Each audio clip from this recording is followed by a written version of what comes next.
All right, just to confirm for the listeners who we got on the phone here, it is the one and only Marcus Visionary. Is it you, sir? Yes, sir. That's awesome. You know what? I got to say before we go any further, this podcast started a little over a year ago because I decided I wanted to find out what the difference between jungle and drum and bass was. And I called you. And Okay. here we are a year and a half later, and I've spoken to some of the most legendary people in our culture because of what began with you. So thank you for helping me pave this path. Oh, excellent, man. I didn't even know that. I've been watching all the interviews you've been doing, and really, you've interviewed so many amazing people. Like I just watched the Terry T one yesterday, and I mean, he's like, for me, I'm a massive fan. Like, he's one of my idols, I guess you could say. You know, so you've been doing a really good job. I've watched quite a few of the interviews you've been doing. So really great, really great. You know, I think it's amazing. I'd like to see where you're going to end up going with all of this eventually, because I know right now, you know, using Facebook as a platform, really, right? Yeah, Facebook, YouTube, Patreon, SoundCloud, a bunch of podcasts. When it comes to my platform, I need to get on iTunes. I'm not there yet, and when I try to get my RSS feed to go through iTunes, I have a problem where it brings up this picture and says that my picture is outside of pixel, like they have a range. The problem I have is the picture it's grabbing isn't in my profile, and I'm like, where the fuck is it grabbing the picture from? And I haven't yet to have somebody who's been able to show me to get it going. I've had a couple people try, but yeah, I don't know. I can't seem to get the iTunes to click into my stream. Now I'm interviewing you. I'm like, what's all this leading to? No, and that's fine. You know what? This is probably episode 94 or 5 we're at right now. And for episode 100, we're going to do, I'm going to get interviewed. Originally, it was going to be Vivid MC interviewing Aaron Richmond. But I don't have the editing skill to do that, so we're going to get MCZ to pitch in, and he's going to interview me. So that should be a fun episode. Yeah, excellent. All right, hold on. Let's dive into some fun ones. Get to know Mr. Marcus as an individual before we dive into more industry ones. Is that cool, Marcus? No problem. All right. Let me ask you, what was the first CD you ever purchased with your own money? CD. Well, that's interesting because I was already into music. Can I get you to speak up a little, Marcus? It's just I don't have a booster, and you seem a little quiet. Yeah, no problem. How is that? That sounds a lot better. CD. It might have just been a soul CD, I think, because you know I wasn't really like the CDs came after, so we were doing cassettes and vinyl, like a decade before that, and then the whole CD thing came and upset the market. And I just really started buying CDs more for home listening, like Sunday listening, so I started buying like old soul CDs, like with like Sam Cooke and Gladys Knight, and I bought like a Danny Bird album, and then I still have my CD collection, that I listen to every Sunday or whatever. No, I like it. I like knowing that you're not always bopping to jungle drum and bass. That you've got a little Nat King Cole, I'm sure, in that collection. You know what? You have to listen to other types of music. Like, that's probably like my biggest advice to anyone. Like, I mean, if you're gonna make jungle drum and bass and you only listen to jungle drum and bass, like, I don't think you're drawing for enough different influences. You know what I mean? I think you really need to listen to a variety of music to make good jungle drum and bass, especially jungle, because it's made up of all these different genres. Sure. So yeah. It is definitely a motley of sound, and I think there's an appreciation to be found in every type of music. That's why when people ask the question, like, what kind of music do you like? Anything that's good, like. Yeah, exactly. I love like all types of music, pretty much. There's not much that I don't. Do you like shitty music? No, I don't like shitty music. That's the one type I don't like. Exactly. I mean, there's good music and there's bad music, and everyone, that's the thing, like, you can't force someone to like, I mean, jungle drum and bass is so diverse, right? And I always get upset when people try to force their musical tastes on people because, like, you know, if you didn't grow up listening to certain different types of music, certain subgenres of jungle drum and bass won't appeal to you, you know? Like, for me personally, I don't really enjoy, like, you know, the EDM sound, you know? That big room EDM, like, sound. Like, you know, all the stuff that sounds like punk and metal, like, I'm not really into it because I didn't grow up listening to that. But I have friends who literally only listen to that because they grew up listening to punk and metal, and they can relate to that. They, you know, they hate Liquid, they don't like Raga, they don't like jungle, like, you know what I mean? But there's, you know, they're into like Nero and like really hard drum and bass, and it's completely different things, you know. So musical taste is like, you know, if people didn't grow up listening to like jazz and soul and funk and these types of things, it's harder for them to wrap their head around jungle. You know what I mean? Because Sure. they're like, what is this? You know, but if they grew up listening to rock, they'll like Pendulum, they'll like Cause for Concern, they'll like all the new, you know, Nero stuff coming out of Critical, and, you know, like Mephius and all these things, right? So, Even, you know what, that term Nero, Nero funk, I heard that for the first time when I was actually at the Prophecy, where you returned after like 3 years. You hadn't spun in years, and somebody said the term Nero funk, and I'm like, what's that? And they told me it was the heavy style. And we, you know, going back to DCS 905, Ty, in my opinion, and a lot of those guys were playing a very dark and hard sound of drum and bass, but that's all we called it, was like dark and hard. Where did you first hear the term Nero funk? well, you know what? Actually, the funny thing about it was the original Nero funk, like Matrix and Ed Nocti and stuff, actually had a lot of funk to it, you know? A lot of Cause for Concern and stuff like that.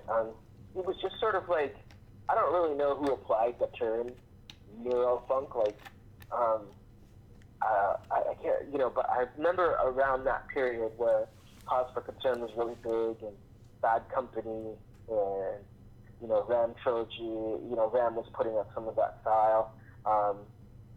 You know, Trace and all these guys, like, were putting out some of that stuff. But the original stuff, like, you know, like the Wormhole album and the very first Matrix album and stuff like that, that stuff had a lot more, like, funk and soul to it. And then, you know, the harder stuff that came in after, where it was just, like, really gritty, tripped out bass lines and breaks and beats, stuff like that. And really, you know, really instrumental, because that was a big thing for us, because there was a lot of Nero that was really incredibly produced, that we all felt like a lot of the stuff could have went a lot further, but they were just instrumental. So even when I was working at the record shop, people would come in and there would be nothing to identify those tracks with. You know, there was no vocal, there was no, you know what I mean? There was nothing identifiable a lot of the time. Mm-hmm. So it was tough for them. They'd be like, you know, come in here and new Cause for Concern, but there was no way to say, you know, about the jungle and different types of drum and bass, that people would come in and say, oh, what's the track, you know, that you know, has this vocal or whatever, like, you know what I mean? And what's the wicked track? I want the one that goes wicked. You know what?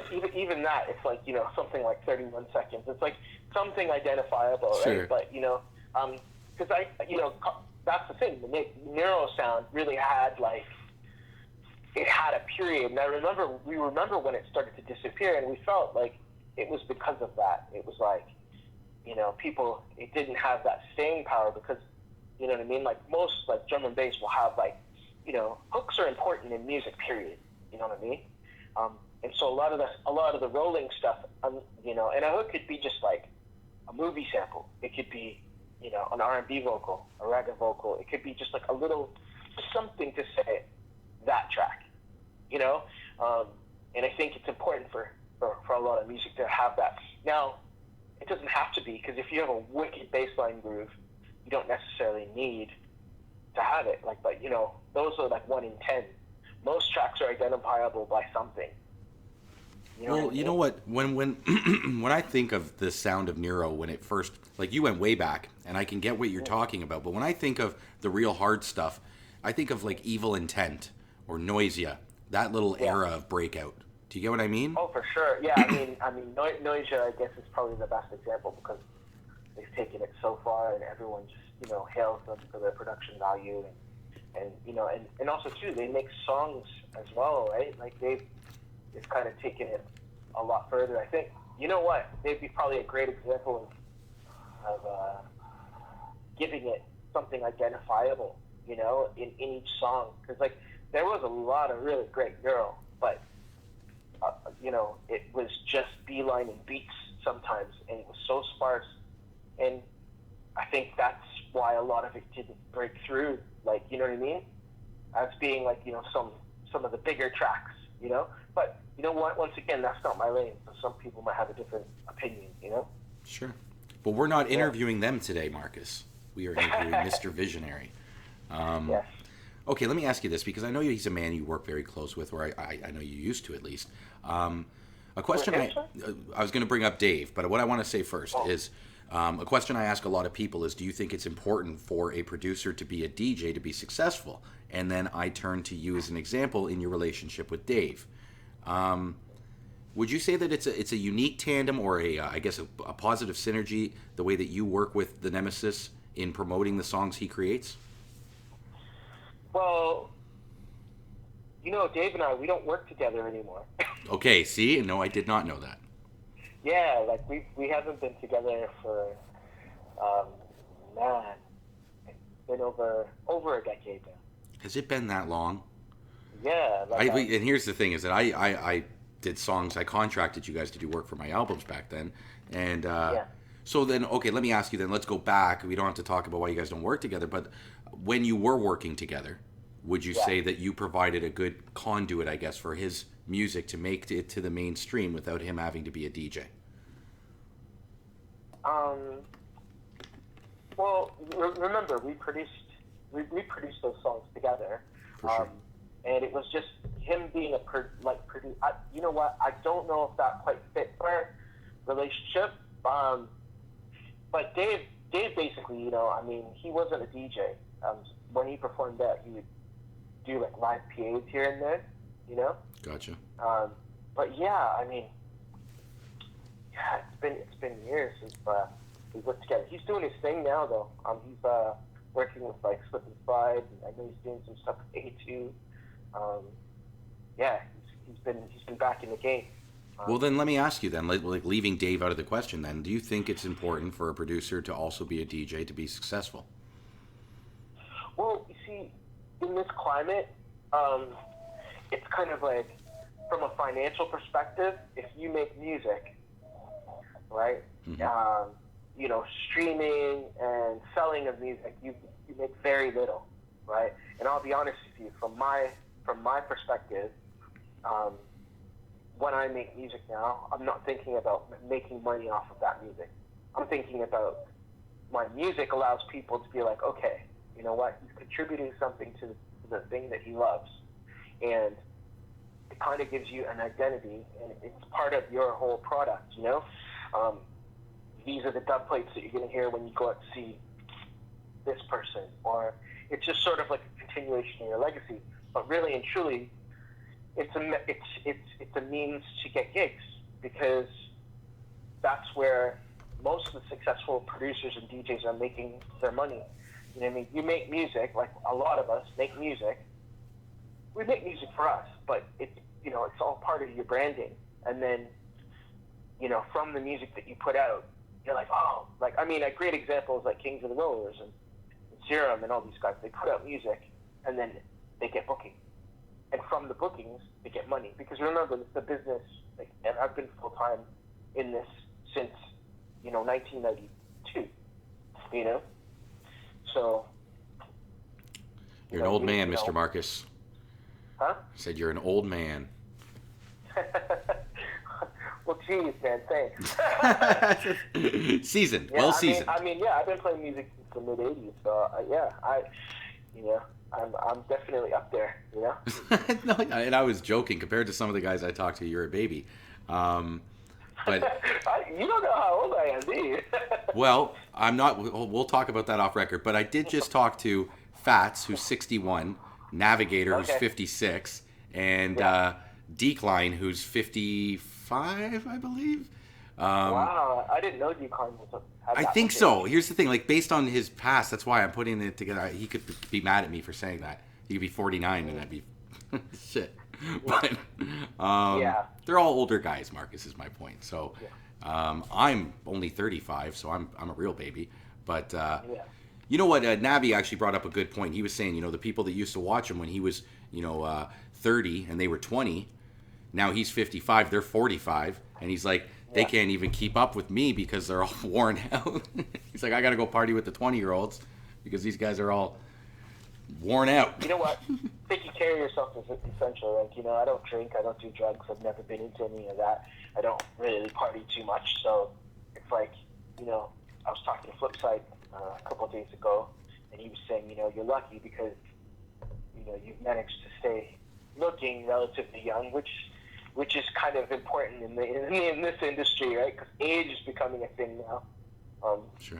But you know what? You can't beat experience. So I feel no ways about, for me, I feel like I'm getting better and my best work is still ahead of me, Sure, man, and I bet it is. And Yeah. you don't look a day over 35, if you ask Well, me. thank you. Let me ask you this, okay? I'm Yeah. sure it's changed over the years, but what kind of a setup are you using to produce the music we're hearing today? Um, Pretty much like I do everything in my computer, like I've got like an Asus, computer that I bought just a couple years ago because like my other computer went down.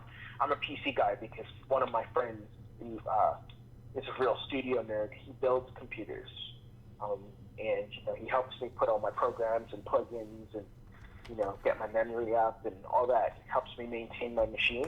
Mm-hmm. But Dave was the same way because Dave was a PC guy as well. We had one Mac, but I think it was just out of necessity. But yeah, we tend to build our computers. Just it's cheaper, you know. So, but what software? What kind of, I guess, Well, sequencer? I've been on Cubase, Oh, pretty much. Yeah, Cubase is pretty much the whole. I've been using Cubase since the mid '90s. I think we started, and then before that, we were on an Atari when everything was analog digital. are you using So, any analog at all these days? No, but like now, I don't honestly think you need to because there's so much I go out of my way to make things sound analog.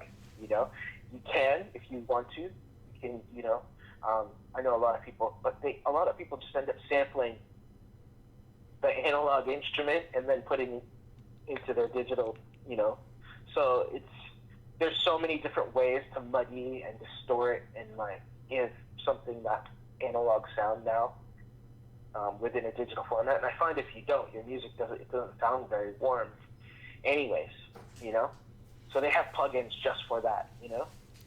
Sure. Let me ask you, because I've been talking a lot about sound system lately, and Mm-hmm. it's my opinion that we've lost our appreciation for sound system in our culture. And Mm-hmm. as a result, we have big speakers and we have loud, but we don't have the quality that a real sound engineer, real sound system brings. How important do you believe sound system is for jungle drum and bass, and do you agree with my opinion on the lack thereof? Well, yeah, sound system is it's the backbone. It's the whole foundation of it. Our rave scene was built on sound system.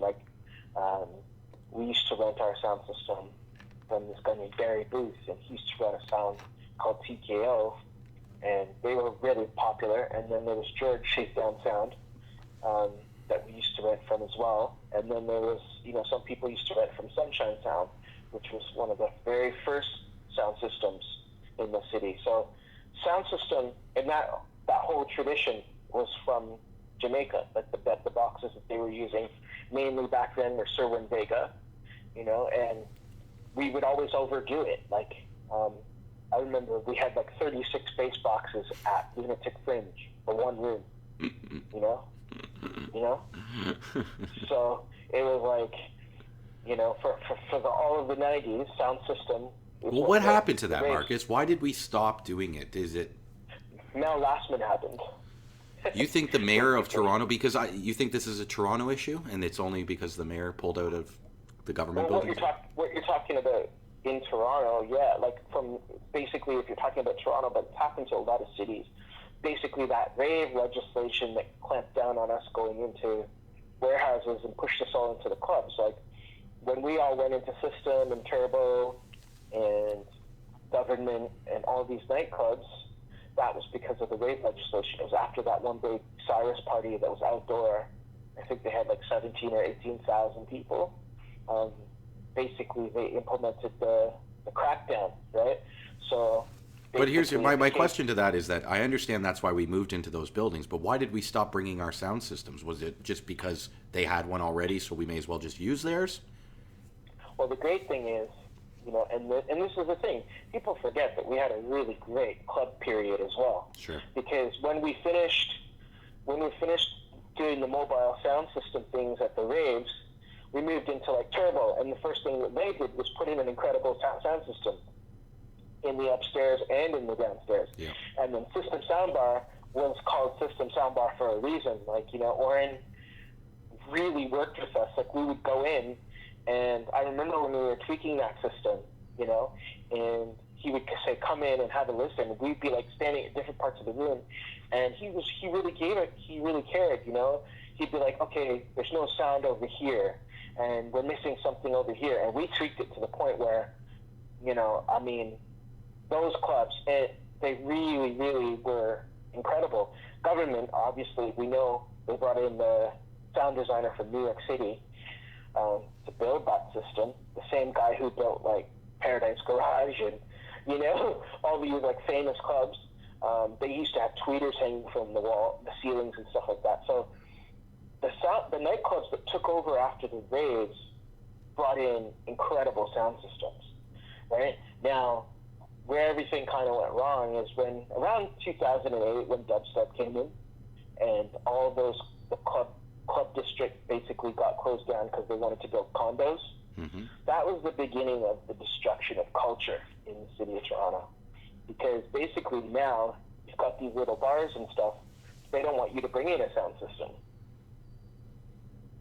right? Because they could get noise complaints and stuff, and they could get fined. So. It's also the economics. As somebody who's throwing parties once in a while, when I've looked at the price of a sound system and then asked myself, will the people coming appreciate it enough for me to spend that to bring them back? And the answer is no in my head right now. Well, there's a vicious circle right now. Basically, it's so many different things. Like, basically before the internet, the only way people heard the music, young people, was community radio. So they would listen to The Prophecy, they'd listen to Rinse Out on 88.1, and they would get tapes from Ecstatic or Play the Record or whatever from the UK, and they hear the music like that, and then it was really this word of mouth kind of scene. But now kids are listening to YouTube and they're listening to Spotify, and so you don't have that sense of being able to create a community, and we don't have any young blood coming into our scene. So our scene is dying. I saw Sniper posted something the other day asking the state of the drum and bass scene. And I didn't post in it because I just don't like to get involved. But, the state of the Toronto scene, is the worst it's ever been. And it's mainly because we don't have a lot of new blood coming in. The new crowd that's in, I was with Elixir yesterday. She's 25.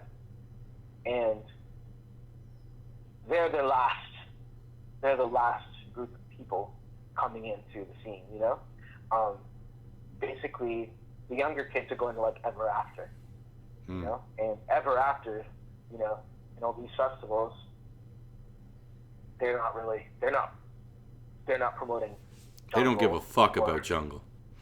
Yeah, so it's they're doing their thing.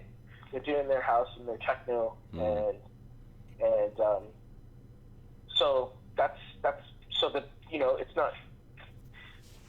there's not even a stage there for kids to kind of say, oh, I kind of like that, or here's another thing too. People always ask me. They say, do you think will it ever be what it was like? And it won't be, because I'll tell you why. Now there's so many subgenres. And the real truth is, when we were throwing raves, everyone liked the same music. Generally. You might have you hear 10 tracks playing. You might have 2 where you'll be like, oh, I'm going to go have smoke for this. I don't really like this one. But generally, when people go, like, and I mean, this went on for like 18 years when we were having raves. There wasn't a million subgenres, you know? Sure, certain guys might come out and only like one DJ in the night, right? Because there's, you know, you always have picky people. But the rave scene in general had a unity about it in the sound. But now, it's like so many subgenres and such a small crowd. So you've got 300 people coming out, right? And, you know, they all like different types of music, like within the same genre. And like, they generally hate different aspects of the music. So there's this real, you know, I mean, that comes off as a negative vibe, you know, because people are not there being happy. They're like, oh, this DJ is shit. I'm gonna wait for the next DJ. You know what I mean? So we're going through this weird period, you know. Some of the more fun parties, it's not all gloom and doom. Like we did Wax the other day, and it was specifically old school jungle on vinyl. So the crowd that loved that came, and there's a vibe, right? So now you have to kind of cater to each subgenre. So you have like a liquid party, you know. Last Planet just did meth just 2 nights in a row. That worked, you know. Now you have to be specific, but because of all these separations and all these cliques, for such a small scene, it separates everything. Whereas when, you know, 18,000 people at Cyrus, they listened to what the DJ said. You know what I mean? And they didn't have an outlet to go and be like, Groove Rider was shit. You know what I mean? So now there's so many platforms to go and just like insult icons. Like it's incredible, and it gets back to these people. Like it affects everything. Trust me. So it will never be the way that it was, and I think that's one of the biggest reasons. Because, you know, think about this. You know, it was Acid House. We were all listening to Acid House, right? And then it went into like techno, the UK sound of techno. We were all listening to that and raving to that, throwing parties. Then all of a sudden the breakbeat hardcore happened. We were all vibing to that. Then the jungle came in, vibing to that, right? And, you know, then the drum and bass started to creep in. We were all, so it was generally like, it was just like an evolution, and everybody was going with the evolution. Some people didn't like it. I remember specifically when things turned from jungle to drum and bass, everybody was like, what is happening? You know, like, what's going on? Because the people who really loved jungle, you know, were kind of like, hey, they're taking the B lines out, they're taking the soul samples out, they're taking the raga samples out. What's happening? You know? And that period was tough. I don't like change. Yeah, but then UK Garage was born. And to be fair, a lot of people just went from jungle to UK Garage. You know, like that's when we started Flirt. You know, so I would play at Turbo nightclub, you know, I say at an Opti show, and then I'd go play at NASA. I'd go play a UKG set at Flirt. You know what I mean? Because all the jungle people were like vibing to Garage. It was just a natural progression. So we had all these natural progressions. And right now, we're not having that. Right now, what we've got is like a million different subgenres, a million different cliques, a million different sets of DJs. And so there's no sense of unity, you know? We can still have good parties, you know? But people are more, what do you say? You know when you go out to look at something, what do you call that? When you just go to look at something? Mm-hmm. I don't know. Entertained? There's a word I'm looking. Sensational? Like, you're not, how can I say? You're saying that people are going out just to be a part of a spectacle rather than enjoy the music? Like observe? Yeah, like, observe? I mean, listen, man, you know what? I haven't seen too many parties. Like, you know, we have some parties. Bump is really a place where people go and they get down. And we're having our last Bump coming up in June, right? We've done 5 years of Bump. I decided to end it, which Bump is a UK Garage party, for those that don't know, right? UK Garage, UK Funky. It's like the UK-based music, UK, you know, grime, right? Yeah. and we're having the last party June 14th, mainly because I feel like 5 years was a good run. 5 years is a great run. Yeah, and so when's the party? June what? Drop the date. Huh? When's this party? June the what? It's going to be June 14th at Seascape, and we've got Frieza Chin, JM, KM, MC Plain English, myself, Garage Alias is Stereo Mars, which is a new development. So when I do any house or garage or UK funky or 140 beats, it's all under Stereo Mars now. Yeah, so that's going to be June 14th, and that's the final party. It doesn't mean that we're not going to throw UK-based music parties anymore. It just means that there'll be a new brand or something down the line. But it's kind of like when you feel like you've really finished something, I'd rather just go out on a high note than kind of beat it to death. And right now, I think Toronto's really in this like transitional rebirth phase. It really is, And people say, oh, the old guys are complaining. Listen, you know what? The problem is, I'm still going to parties now. I'm still raving. So I'm at these parties, and people are like, are they just as good? Are kids having as much fun? And I'm like, no, spectators. That's the word I was looking for. Spectators. Yeah, I get you, spectators. People go out now, and the vibe to me here in North America generally is that they're spectators. Now, when I go to England and I'm touring, like I was just over there. Incredible. They're raving, right?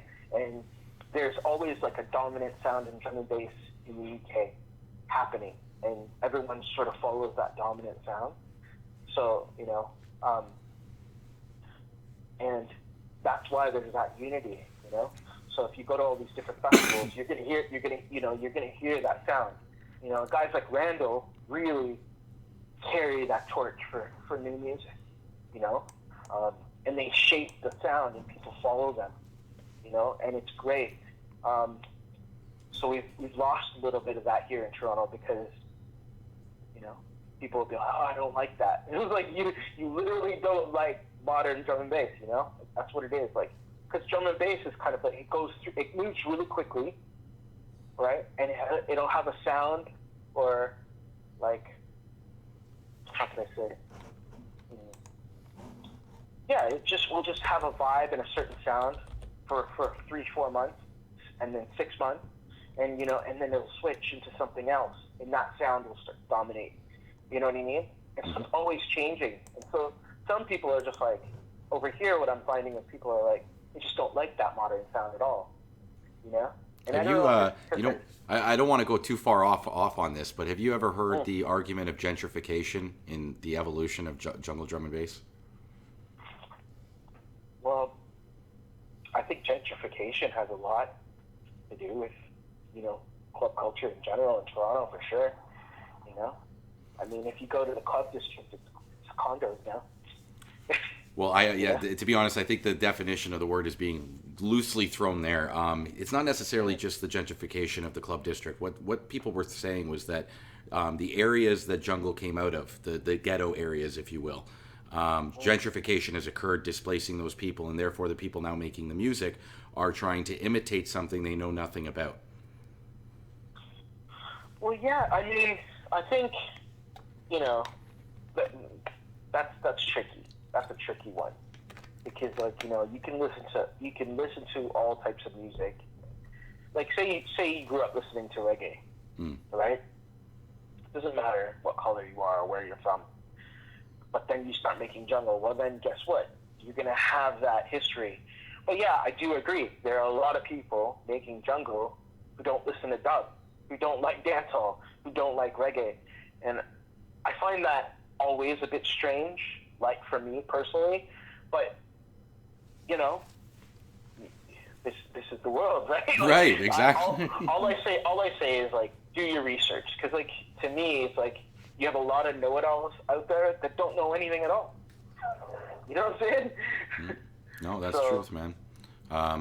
They're saying something about a poll that was done showed that confidence levels are rising, but wisdom has gone down, which means we've got a bunch of like confident morons walking around. Yeah, and it's not hard. There's so much out there. Like literally, like I spend a lot of my time watching, music documentaries. I found some really great ones this week, and like, I mean, I've studied. You know, I know the history